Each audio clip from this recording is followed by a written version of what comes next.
네, 안녕하세요. 카네기 마스터 클래스의 홍헌영입니다. 혹시 이런 얘기 한 번이라도 들어보신 적 있지 않으십니까? 주인의식을 가지고, 오너십을 가지고 업무에 임해라, 이런 얘기를 들어보신 적이 있을 겁니다. 저도 신입사원으로 입사해서 교육받을 때 아마 그런 얘기 들어봤던 것 같아요. 주인의식과 오너십, 기업가 정신, 물론 중요한 얘기들입니다. 저도 강사로서 가끔씩 그런 요청을 이제 기업의 경영진이나 교육을 주관하는 임원진들에게 요청받을 때가 있습니다. 직원들에게 좀 주인의식을 좀 심어줄 수 있는 그런 마인드. 이 회사가 정말 내 회사라고 생각하고 또 자기 일을 마치 내 사업인 것처럼 주인의식을 갖고 일하는 그런 자세를 좀 알려달라라고 하는 요청을 받을 때도 있습니다. 그러면 저는 이렇게 약간 농담 삼아 웃으면서 한번 물어보죠. 그런데 진짜 직원들이 주인이 맞습니까? 주식은 얼마나 많이 나눠주셨으며, 또한 직원들이 주인이라면 주인은 자기 마음대로 결정할 수가 있잖아요. 직원들이 정말로 얼마만큼 의사결정을 자유롭게 할 수 있는지, 그리고 본인이 결정한 대로 실행할 수 있는지, 그리고 이익이 나면 주인이만큼 그만큼 또 아주 많이 가져갈 수 있는지, 이런 것들을 물어봅니다. 기업의 주인은 사실은 주주이죠. 그리고 대다수의 중소기업들 같은 경우에는 기업의 창립자나 오너가 그 주식의 대부분을 가지고 있는 경우가 다수이기 때문에요. 사실상 대부분의 직원들은 신분상 주인이 아니죠. 그럼에도 불구하고 저는 그 의미는 중요하다고 생각합니다. 주인의식을 갖고 일하는 것, 업무의 주도권을 가지고 좀 창의적으로 일하라, 그런 메시지로 해석한다라면 의미는 있겠으나, 과연 정말로 주인으로서 그것에 대한 어떤 권리를 가지고 일할 수 있느냐는 좀 다른 문제가 되겠죠. 국가도 마찬가지입니다. 우리는 민주주의를 채택하고 있지 않습니까? 민주주의, 말 그대로 민주, 국민이 주인이라는 뜻이죠. 그래서 국민이 주인인 그 주권을 행사하기 위해서 제일 대표적인 형태가 우리는 선거를 통해서 대통령을 뽑고 국회의원들을 뽑고 있습니다. 지금도 한창 이제 우리가 대통령 선거 때문에 누가 국가의 지도자가 되어야 되느냐, 많은 관심들을 가지고 있지 않습니까? 그만큼 사실 우리나라는 자유민주주의 국가입니다. 민주주의, 즉 선거를 통해서 국가의 지도자들을 뽑고 하는 것들을 우리는 너무나 당연하게 여기고 있죠. 그리고 또 이렇게 생각해 볼 수도 있습니다.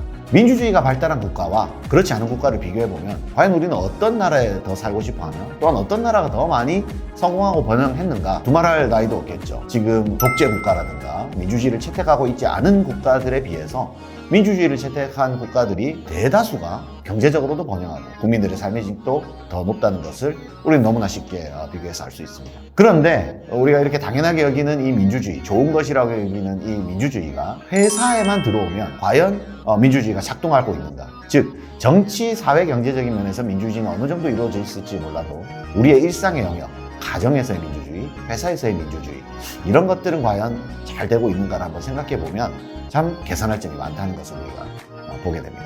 그래서 경제학자인 우석훈 박사도 이런 말을 했습니다. 민주주의는 회사 문 앞에서 멈춘다 라는 얘기를 했습니다. 자, 우리가 출근해서 일하고 있는 직장에서의 민주적인 요소들이 잘 작동되고 있는지 한두 가지 사례를 통해서 한번 생각해 볼까요? 첫째, 만약에 우리 회사의 회장님의 자녀분이 대학을 갓 졸업하고 우리 회사에 입사를 했다고 한번 가정을 해보겠습니다. 똑같은 사원급으로 입사를 할까요? 아마 모르긴 해도 최소한 오너의 자녀분이면 못해도 과장급 이상으로 아마 입사할 겁니다. 경력이 많든지 적든지. 그리고 나서 과연 비슷하게 승진할까요? 다른 직원들과? 아마도 훨씬 빨리 오너의 자녀분들은 승진을 하겠죠. 그리고 그 사람이 경영진이 되고 나중에 시간이 지나면 그 기업의 경영권을 이어받을 것이라는 것에 대해서 우리는 사실상 큰 의심이 없습니다. 당연하게 아마 받아들이게 될 겁니다. 어떻게 보면은 세습이죠. 권력이 세습되는 것이죠. 그런데 조직의 구조상 기업은 주주들이 오너가 되고 또는 전체적인 경영권을 가진 사람이 주인이기 때문에 직원들이 주인이 될 수 있다라거나 국가처럼 투표를 통해서 우리는 사장님을 바꾸겠다, 이런 것들을 가깝게 생각할 수 있는 경우는 사실은 많지 않습니다. 기업의 지배 구조 자체가 일단은 민주적인 요소가 반영되기 쉽지 않은 부분이 있죠. 물론 돈을 많이 벌어서 그 주식을 산다면 다른 얘기가 되겠지만요. 일을 하는 직원들 입장에서는 민주적인 주권을 일종의 발휘한다는 건 쉽지가 않습니다. 그런 점도 있지만요. 좀 더 이제 현실적인 영역으로 들어와서 회사가 운영되는 방식이 과연 민주적이냐, 우리 팀은 민주적인 어떤 절차나 또는 그런 문화를 가지고 있는가도 또 한번 생각해 볼 일입니다. 이게 이제 우리에게 가장 중요한 부분이 될 수도 있겠죠. 제가 한 가지 사례를 하나 말씀드려 보겠습니다. 마이크로소프트의 빌 게이츠가 이것은 꼭 읽어야 할 때 그 경영의 필독서라고 추천한 경영의 모험이라는 아주 훌륭한 그 경영학의 고전이 있습니다. 그 책에 보면 이제 이런 사례가 소개됩니다. 포드사라는 자동차 기업을 아마 아실 겁니다. 아주 예전에 1957년도에 새로운 신차를 출시하고 그것을 통해서 시장에 한번 마켓시어를 한번 확보해보자 라는 준비를 하던 때의 일입니다. 그때는 정말 대대적으로 자동차를 준비했어요. 기술적인 부분도 많이 개선하고, 특히 마케팅을 어떻게 할 것인가의 측면에서 그 자동차의 이름을 정한다는 것이 굉장히 중요한 문제가 되었습니다. 왜냐하면 사람들은 그 이름을 듣는 순간 어떤 이미지를 떠올리게 되고 구매 욕구를 불러일으킬 수 있는 아주 중요한 부분이기 때문이죠. 그래서 그 이름을 만들기 위해서 TFT를 구성하고 무려 6천여 개가 넘는 이름의 후보들을 선발하고요. 1년이 넘는 시간 동안 그 이름을 짓기 위해서 심리학자들의 조언도 받고, 그리고 마케팅 전문가들의 참여를 통해서 그 이름의 후보군들을 이제 6천 개에서 좁혀가는 그런 작업들을 해나가기 시작했습니다. 그래서 이제 최종 그 후보로 정해진 이름들을 가지고 그 당시 포드사의 CEO인 어니스트 브리치라는 대표에게 이제 승인을 받기 위해서 마지막 회의를 하게 되었습니다. 최종 선정된 이름 후보군들을 딱 브리핑하고 어떤 이름으로 마지막으로 결정할까요? 라고 논의를 하는데 어니스트 브리치가 이렇게 말합니다. 됐고요. 그냥 에드셀로 합시다. 라고 얘기를 합니다. 그 에드셀이라는 이름은 당시 이제 포드의 창립자의 2세의 이름을 딴 것이거든요. 그래서 어처구니 없는 사실은 의사결정이 일어난 거죠. 그 많은 시간 동안 수많은 사람들이 참여했던 그런 안들이 순식간에 그냥 그때 당시 의사결정권자인 CEO의 직감이나 기분에 따라서 철회되고 하나의 이름이 선택됐습니다. 근데 결론적으로 보면요, 그 에드셀이라는 자동차는 가장 실패한 사례로 지금도 기록되어 있습니다.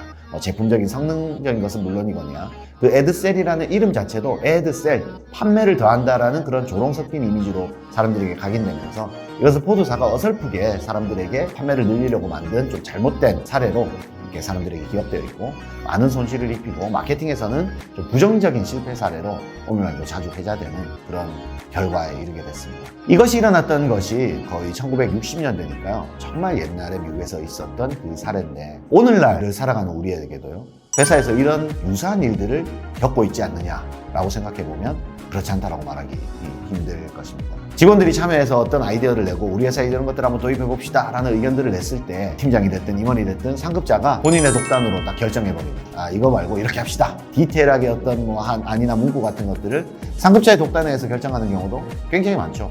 물론 그 사람이 아주 뛰어난 사람이라서 그 사람의 타고난 식견에 의해서 좋은 결과를 일으키는 경우도 많이 있겠지만, 민주적이라는 요소로 봤을 때는 사실은 그렇지 않은 경우가 되게 많죠. 민주주의가 잘 작동하기 위해서는 대화와 타협이 가장 기본이고요.